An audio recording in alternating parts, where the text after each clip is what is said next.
area. I salute to, I greet to now. Yawa don't gas. This Yawa way gas, so, hey, APC, it just shows that they do this. INEC chairman and APC. INEC chairman and APC, they don't do that again, no. They don't do that again. This will not be Babalawo Papa on again now. This one na Callistus Okafor. Callistus no fear. He had the mama leg and the papa leg joined together. He can't talk for national TV. Say now only in one. That be the recognized Labour Party chairman. Say Julius Abure na fake. Say Babalawo Papa na fake. Now only in one. That be the recognized legal party chairman. My people. Hey. Where this one from they come is crystal clear. APC and INEC chairman. They want disorganized Labour Party. They want make Labour Party scatter so that make this tribunal for not get in. The question we may they ask now be say, una no say Peter Obi na threat to una. And God bless that Professor Ikechukwu. God go bless that madam and stand on the path of truth. He said he no be Labour Party. He said, but from all this things where they happen, he so say Peter Obi na essential commodity. He said Peter Obi, he get with he carry way be say they make APC and INEC chairman they rock it kata everywhere. That the name Peter Obi they shake everywhere. God go bless that professor. I go play and I go hear what the man talk. Callistus no fear. They don't say whether they campaign. They don't say whether they lost election. They don't say where they carry case go tribunal. They don't say where they carry the case start for tribunal. Now, when they want to start to talk the matter, where it dey inside the matter, for which it cost the rigging. This secret one start, so now it show face.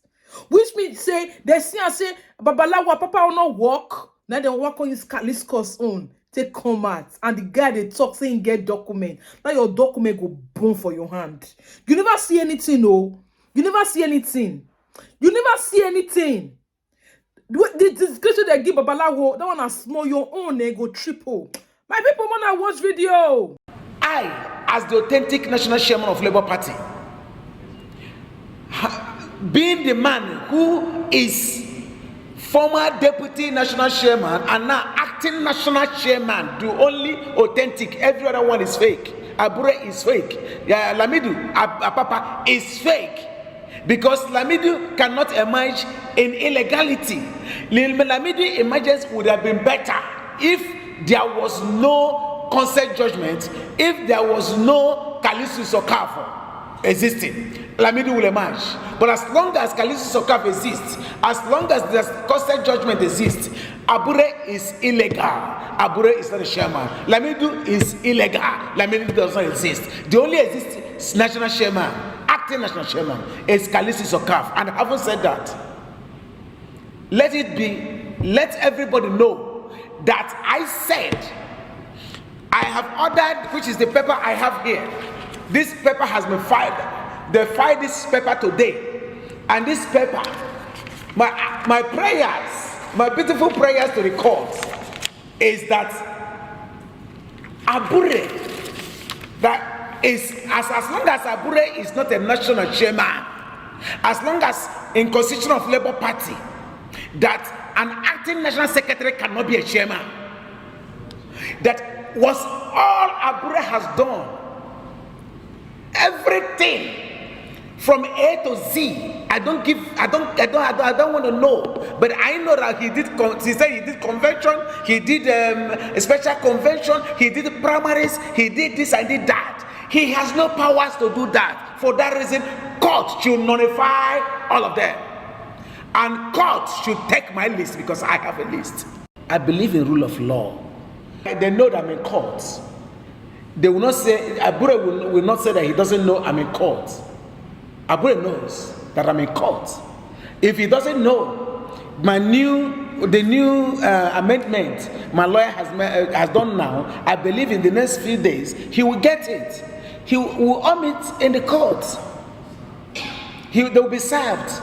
In the next few days, he will be served When they serve him, if he say he doesn't know I'm in court, because he knows from the beginning, from Federal High Court, Appeal Court, and Supreme Court, he knows I'm in court. So, and Abure, like I said before, cannot. I would advise him, if he claim, and as a man who is in election tribunal, asking courts to do this, to do that for him, he should at first obey the judgment of the court. Court has ordered him, has restrained him to be the national, to stop parading himself as a national chairman. Why is he addressing press? Anyway, I only blame the law. If not, he's supposed to be somewhere. He's supposed to be behind the bars, awaiting trial. That is where he's supposed to be, not sitting down, speaking what he would telling the world lies. And I wonder why. I honestly, I still will not understand why people who are still following Abure haven't seen all the allegations leveled against him. And the people are still following him, calling him chairman. You don't expect me to go and start fighting and quarreling with Abure at the National Secretariat? Abure has told me to my face that unless court say otherwise, that he is the national chairman of Labour Party, because INEC put his name at the INEC portal. Good. Since he says so, and that's why I'm in court. If Abure said that he's the only man standing as the national chairman of Labour Party, is because that his name is as INEC server, or whichever one he calls it. That does not make Abure until court says otherwise. Like I said, I am in Supreme Court. And again, Abure, you see, in my place they said that when the big masquerade come out, the lesser masquerade will go and rest. Whether Abure cannot stand before me and they say that statement, Abure is an acting national municipal. I am his boss. I am the acting national chairman. Abure knows it. But I believe that soon court will declare that, because an acting national secretary can never call himself. And I remember the same man is saying this, who is saying, asking courts to do this, to do this, to do this, to do this. In his leadership, is not obeying court order. And there's an order restraining him to call himself a chairman. And he's still bold, addressing press, telling the world that he is a national chairman. He is bold, going to court, sitting as a national chairman, yet there is a court judgment restraining him to do so. Now, is this man competent, worthy, deserve to be a chairman? For me, no. It's because I don't blame him. I blame INEC, and the same INEC is who he's blaming now. He's not calling any names.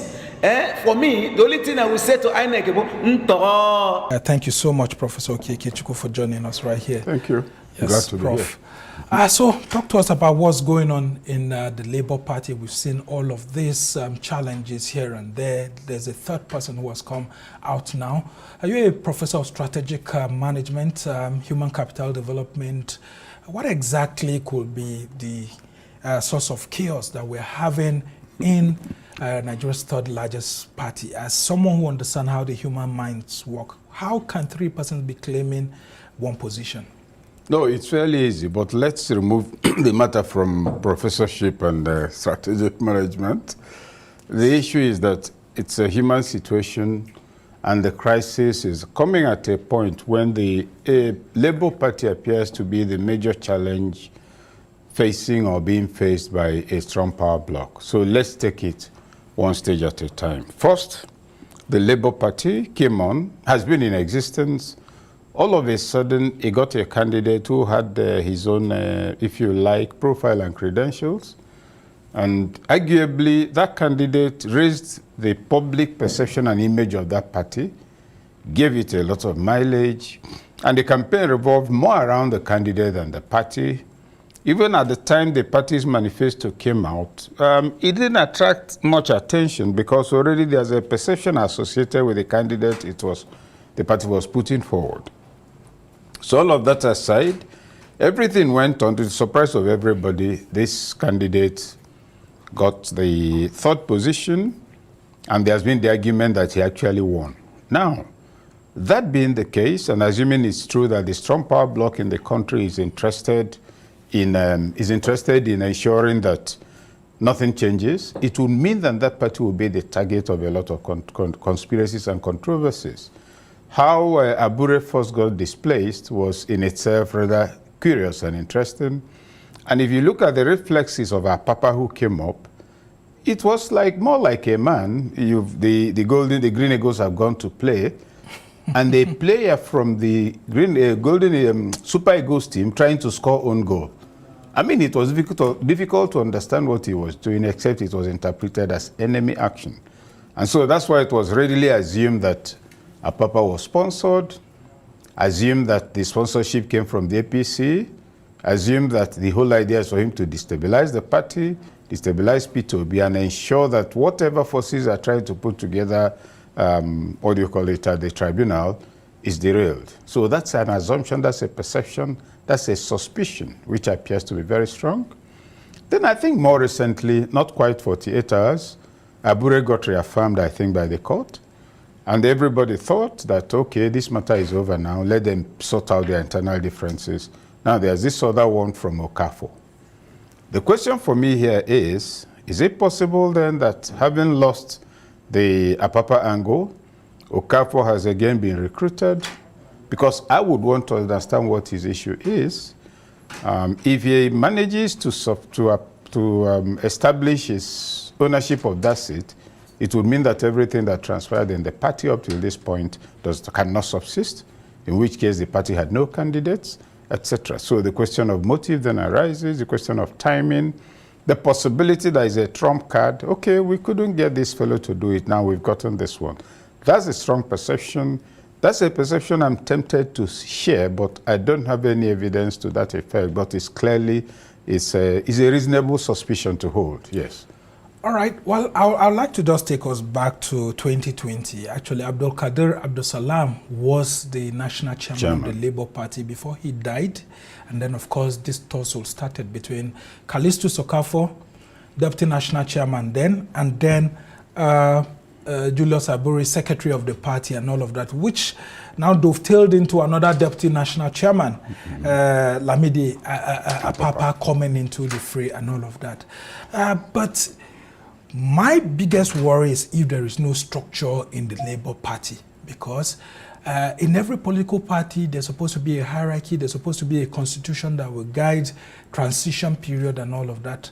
But it looks like the organizational structure of the Labour Party itself has, not been there all the while, and that's why we have all of these challenges. You are a professor of human capital management. Shouldn't there have been a structure, a succession structure, to prevent what we have now? No. Not only shouldn't, there actually is. You see, we must make a distinction between the existence of a structure and compliance with the provisions. I think here is the challenge of compliance. If the law says that in the absence of the president, the vice president acts, and there happens to be a configuration of political forces that can prevent the vice president, it doesn't mean that there's no structure. Now, a party like Labour Party clearly has a constitution. I am convinced that within that constitution, you know what to happen when the chairman is not there. But if there's a tussle, then that's what we can. So it's not a question of there being no structure. It would seem that there's a insufficient balance of forces for equilibrium to exist. This is a table. There's a way we place objects on it, it will be stable. If it's loaded to one side, it won't be. And outside the experience of the SDP, which is like what's going on in the PDP now, in the Labour Party now. Now, they try to resuscitate SDP, and we were at that meeting. It was held here in Abuja at the Sheraton. Agreements were reached. One thing was wrong, and as I was telling you at that meeting, all the people in attendance were Abuja people. Now, the parties had moribund, quite frankly, party chairmen in all the states. They were not present. Now, the moment you try to resuscitate the party, they will see that their meal ticket is about to be revived. Yeah. So they will suddenly become very active. Like in some of the states, it was a warehouse. Yeah, I mean, so some people refer to them as food is ready politicians. Thank you. So that happened. And so after all the happy singing in Abuja, when the people now, the new development, the new SDP went to become active in the state, went and tried to, there was no, the person there said, no, you people met in Abuja and said there were no chairmen here. So that kind of thing. Now, Labour Party had been there. What was it laboring? It was barely audible. It was barely visible. The only time I think... Yeah, but they had a governor then, former Governor Mimiko and all of that. And then I remember Andy Oba even took their ticket yeah. in Anambra, used the ticket at that time and all of that. So he didn't have that. It was sufficient unto itself, functioning within its area of competence, but without enough national spread to be consolidated all over the country. Now, Peter Obi came. He didn't follow the usual party patterns. Campaigns are organized in stadia. A lot of money is brought. People will share the money, put others in buses, and the stadium will be filled, and they will assume it's a party rally. It isn't. Now, he wasn't doing that. He was going to real people, real institutions, negotiating. So expenditure was very low. Penetration was higher. Conversations were not party thing. It wasn't, they were not buying massive newspaper pages, which was party. So the entire campaign thing changed. And if anybody who is strong in the media knows, they will tell you that this is one of the election period was one of the worst for Nigerian media in terms of expenditure on media. Yeah. Because content was now being sought. Peter Obi was, come and talk to us. Others, the whole idea is, can we pay 10? Let's take 5 million, not 10. It didn't happen this last time. It was a Hamatan season for the media. Yeah. Now, all of that changed. Now, so it wasn't making some people in the Labour Party happy. We know they give shishi. I think that's the expression. Yeah, they don't give any money at all. Yes, they were not giving money to anybody. But you see, it didn't have to be a mantra. It was a fact associated with him as a person, not with the reflexes of the party. When you say Labour, yes, it's Labour. It doesn't mean that Labour is full of angels. So there were people who, in spite of the presumed aridity of Labour, were actually hoping that that would be their harvest season. It didn't happen. Then the way the campaign... He was seen as a stoic politician. Totally too stoic. He wants to travel. He travels with 3 people. They say, yes, Peter Obi is coming, Peter Obi is coming. And the host is waiting for him, only to find out he's one who walked in with 3 people. No. So all of that began to build into a perception of the likely challenge that will arise with a government that insists on focusing on what needs to be done. Okay. Now, he didn't win that election. Now they've gone to the tribunal. It would seem that those against whom he's gone to the tribunal are also frightened. And so the best thing is to break the ranks. Spend as much as you can. Find those who can be bought. Create confusion if you can, etc. I imagine that part of what we are seeing is in connection with all of that. Now, in all of this, we've seen members of the Labour Party, perplexed. So what's going on? Because we never thought our political party was like this. We follow Peter Obi and all of that. But the worst of it all is that it's beginning to affect the fortunes of the party. Just yesterday, there was that controversial judgment. Though lawyers are divided, some people saying that, look, you cannot remove a governor who has been elected and then who's set to be sworn in, because every other court doesn't have jurisdiction except the Election Petitions Tribunal. Now, that's talking about Abia State, Governor-elect Alex Oti and all of that. Now, he's laughed it out. But there are those who are still looking at it and said that, look, this may actually drive Alex Oti out of Labour Party if he gets into government, because if he sees that the Labour Party is not settling his issues, I mean, he would want to look for a safe nest. Juxtapose this with the problems that they are having with the drama that took place with Lamidi Papa at the tribunal and all of that. If you were a Labour Party member, how would you be taking all of this? First, I'm not a Labour Party member. Yeah, I mean, you're not, but I'm just saying that from the perspective of a Labour Party member. If I'm a Labour Party member, it will depend on my level of consciousness and political appreciation. Now, if Alexis reflexes is to jump into another party, he doesn't deserve to be governor. He's not a party member, he's a buccaneer. So if he's the Alex Oti, I know he's not going anywhere. Because if you have challenge in your party and as a leader, what you do is you mend it. You don't relocate because your roof is leaking.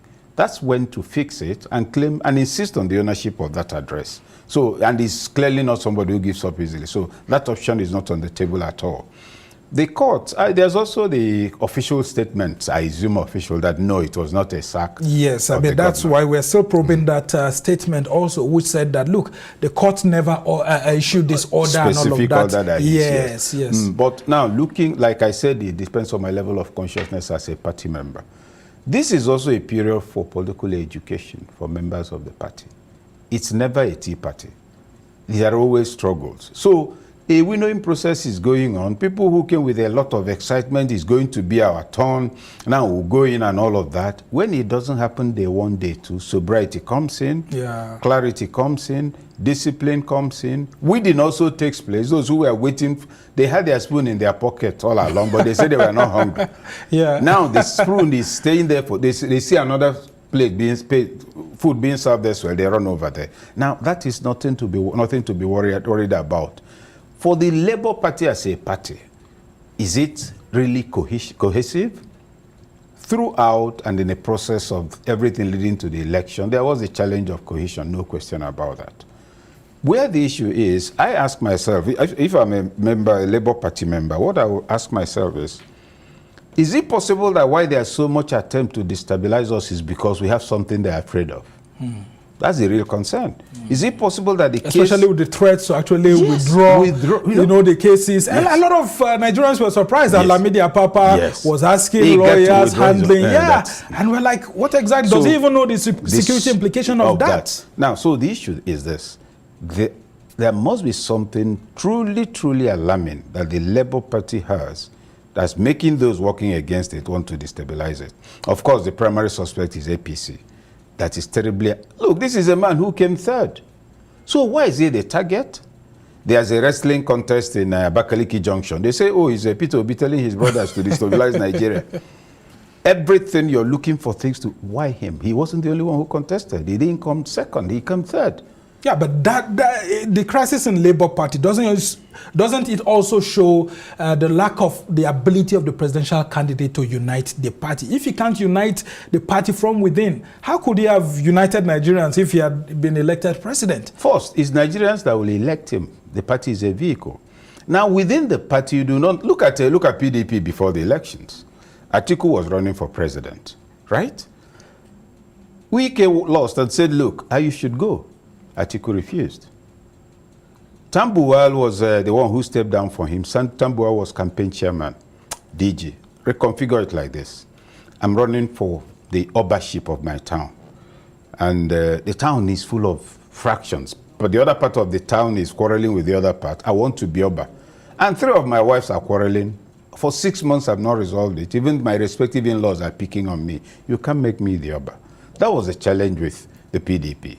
Whereby the matter could have been resolved, you could have stepped down because you must ask, what is this man's electoral value, either in his state or at the federal level? Secondly, Tambuwal didn't have to be DG, because by making him DG, you're inheriting the annoyance of those who are angry that he stepped. Do you get it? Of course. They could have made him DG, who is practically Tambuwal. So you secure all of that, win your election, but as leader, you must come out and say, look, we are not asking you to step down because of the complaint. Our constitution supports it. But in response to perception, equity, natural justice, and good conscience, you as a statesman and with my endorsement has agreed to step, all of that. You create the necessary room. So it's a different thing. And it's not only the Labour Party and PDP. Even ABGA is facing the same issue. But some people are beginning to look at it. I want to talk the Labour Party angle. Okay. Remember, there's a slight dysfunctionality in the case of the Labour Party. There's Peter Obi and his credentials, practically autonomous. Then there's the fact that he can't contest the election except he's in a political party. So the Labour Party came in. Now, the identities, interests, and all of that that define the Labour Party, no matter how vague they were, did not quite coalesce into Peter Obi himself and his own processes. So those are some of the things that you then began to play out, because assuming he won the election, you wouldn't be saying this. His actions would immediately dictate the template for how the state should run. Take Anambra when he won election as a governor. I mean, it was a no man's land. Then he came home and found for the 3rd time every night they will kill a cow. He said, why do you kill cow here? They say, oh, Your Excellency, you know, some people may come. He said, come, yes, a restaurant. Please stop it. Now, with that kind of reflex, the things will be established immediately. That's where real leadership comes in. But this is a process. Isn't Obi failing to provide leadership at the moment? How could they get to court, throwing fisticuffs here and there? And people are saying that, look, Obi could have called the obedience to order not to attack an Apapa. And, of course, Apapa already has the blame for not behaving like an elder, too. In all of this, where is the presidential candidate? That's what people are asking for. Shouldn't he be showing leadership? They're asking the wrong question. If myself, yourself, and about 23 other people go to ambush somebody in the court, is somebody going to hold the chairman of Arise responsible? No. This is what you call a mob action. So when you say Peter controlled the obedience, where does that happen? Did Zeke not tell off his followers because he found out what they do? You see, this level of the Zikis movement, this level of illiteracy at the level of political conversation at our level is disgraceful. That you should expect Peter Obi to rein in obedience. Obedience that came out to vote, carried out rallies without asking for funding from the party, independently excited people, many of them misguided because of what they wanted. As we try to round off this conversation, Prof. Round off? Yeah, let's talk about this Callistus Okafor, because he is saying that I have also asked the court to recognize my party's membership list because the list is with me and could be verified, saying that the list sent in by Julius Abure, the list sent in by Lamidi Apapa, all of these ones should be rejected by the court, including Peter Obi, because according to him, immediately after the death of Abdul Salam in 2020, the late national chairman of the party, that he was the rightful person and not all of these persons. So the list submitted, according to him, did not include the names. The names. All these people, they were just people who jumped from PDP or other political parties. Let's move from law to the politics of it. If actually the constitution provides, he was chairman, deputy chairman. Yes. If the constitution of the party provides that deputy chairman should take over, and that process was violated and he didn't take over, it will mean that there's some question to answer in law, and there has to be a judgment to that effect. If that judgment is indicative of the fact that, look, this is a man should have been chairman, he wasn't, you people did not follow due process, it will subsist. Now, if you come to the politics of it, what interest will drive Okafor, even at this point, to want to argue that list and take it to court? Is it to serve the interests of the party? If it is, your candidate is number 3, he's at the tribunal, there's a possibility, no matter how slim, that he would win. Does it serve the interests of the party for you to abort his candidacy by insisting on a list? So those are the things you then bring. You see that this is not party politics.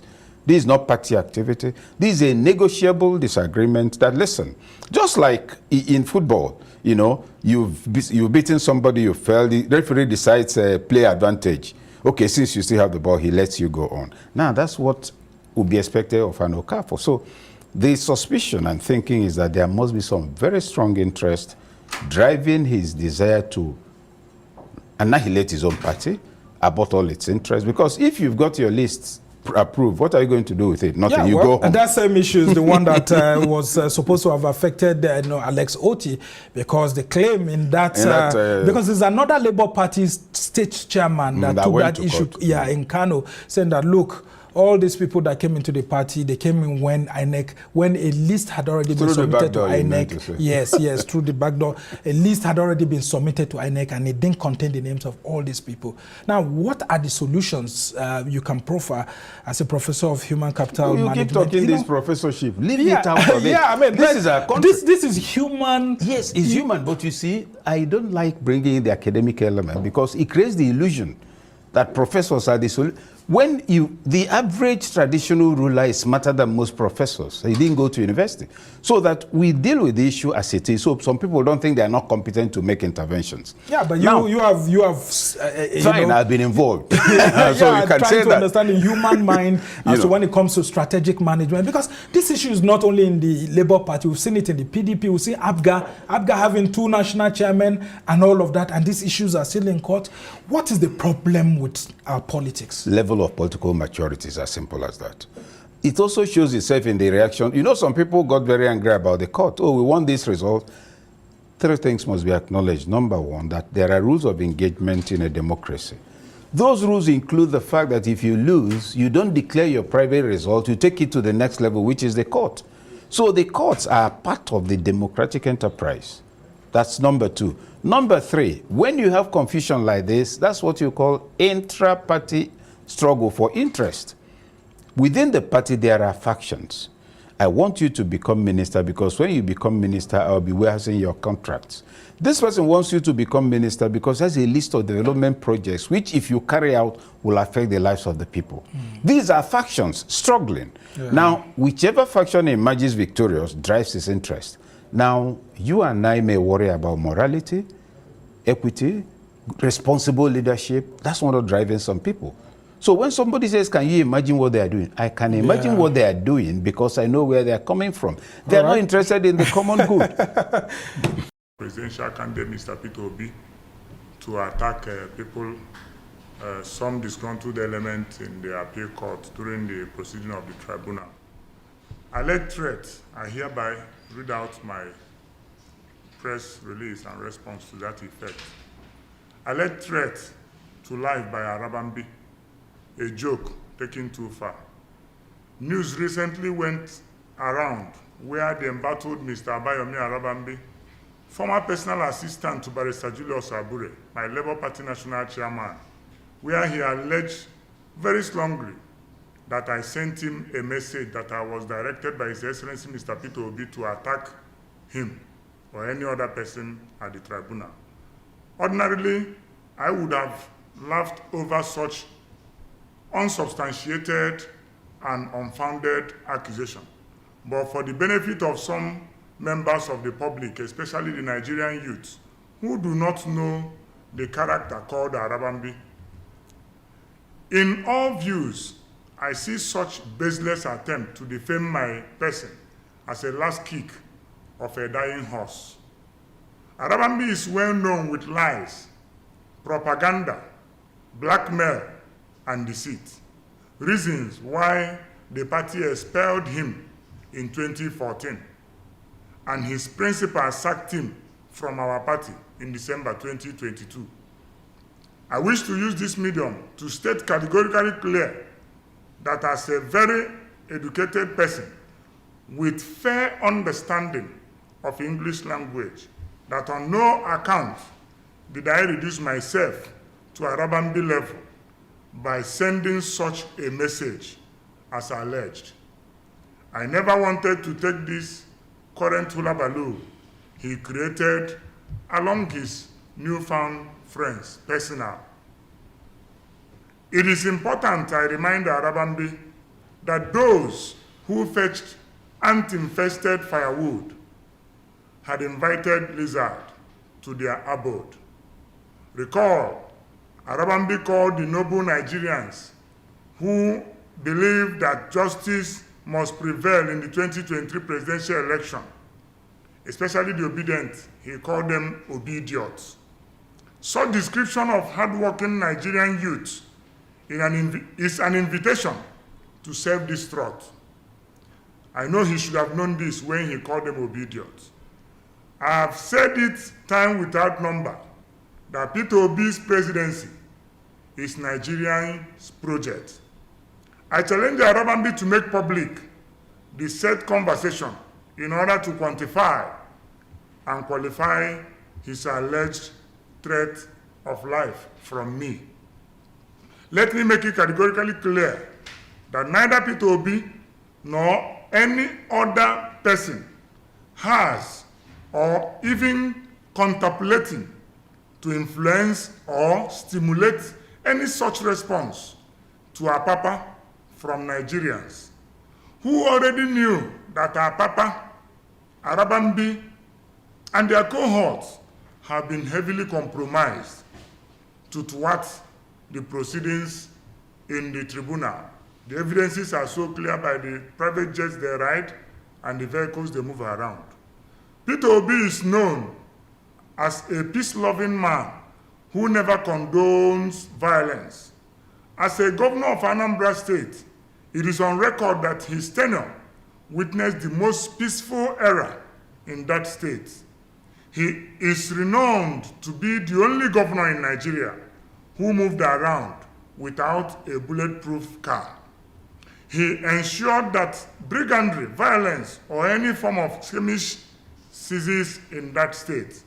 So for anyone to imagine, suggest, or even contemplate to associate Peter Obi, our presidential candidate, with an act of violence is a pure mischief taken too far. And this, the party must address. Labour Party is demanding that Arabambi must come up with evidence and facts that my person, Ahanotu Kennedy, is under instruction to visit him in violent way. We may let so many things of his actionable utterances to sleep, but certainly not this unfounded allegation, which we view as a very serious and defamatory to the person of Prince Kennedy Ahanotu. I therefore call on all of us of Labour Party and our principal, Mr. Peter Obi, to remain focused amidst many provocations coming from those who are tempted to hijack the Labour Party. Thank you, Nigerian youth and obedient, for your continuous support. We believe that victory must surely come at last. This is Bod TV Bod. In case the first time you come here, please don't forget to subscribe and hit that notification bell for more uploads.